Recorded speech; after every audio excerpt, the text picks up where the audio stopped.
Hey guys, I wanted to go over the analyzing the text questions for Act 1 as well as going over the guided reading questions for Act 2 just to make sure that you guys had clarity and you were really understanding the content. So number 1 for analyzing the text Act 1 was talking about theme, and it was saying that an important message or theme in Romeo and Juliet is the struggle against fate.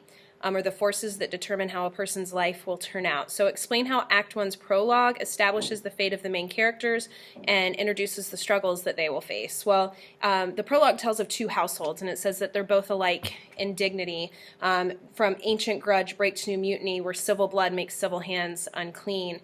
It then alludes to the fate of Romeo and Juliet because it calls them a pair of star-crossed lovers. And so that's showing that like their destiny is truly in the hands of fate and not in their own. And so they're born to these households and they've killed themselves. And so that sets the stage for the tragedy. So we know that it's going to be a tragedy. So it's spoiler alert right away.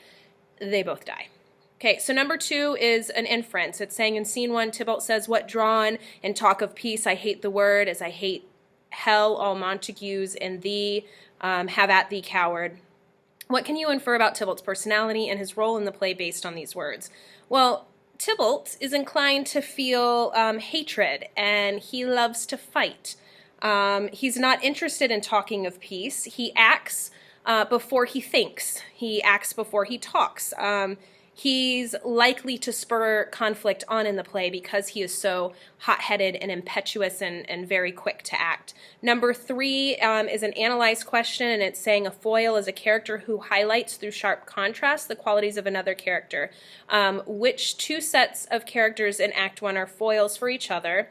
And what do you learn about the characters by seeing them in contrast to one another? Well, and we've talked about this when you guys were doing your character relationship map. Tybalt and Benvolio are foils for each other. Tybalt is brash and combative. Benvolio is reserved and contemplative. Romeo and Mercutio themselves could also be seen as foils because Romeo is impulsive and romantic, and Mercutio, who is realistic and values common sense, often makes fun of Romeo for his dreaminess and just being obsessed with love and thinking that it's something that it isn't. Number 4 is asking you to identify. Romeo and Juliet's a play that deals with serious and tragic events, yet Shakespeare does weave jokes and comical situations into Act 1.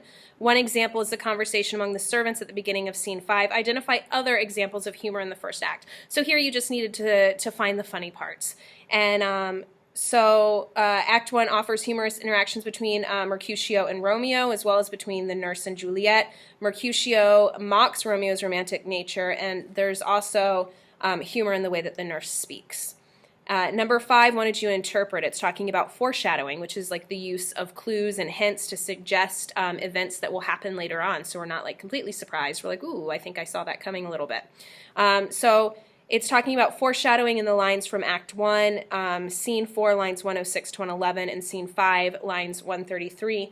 So in Scene 4, Romeo fears a terrible event will begin at the party. He speaks of an untimely death and consequences that are hanging in the stars. And so again, we're seeing that allude to the prologue where it was talking about them being two star-crossed lovers who took their life. And then the statement in Scene 5 foreshadows Juliet's tragic end when she says, my wedding bed is like to be my grave, or my grave is like to be my wedding bed. Again, we're foreshadowing what's going to happen. And then number 6 is predict. Which events in Act 1 seem key to setting up the conflicts that will move the action of the rest of the play forward? Well, it's really the continued heated fights between the Capulets and the Montagues.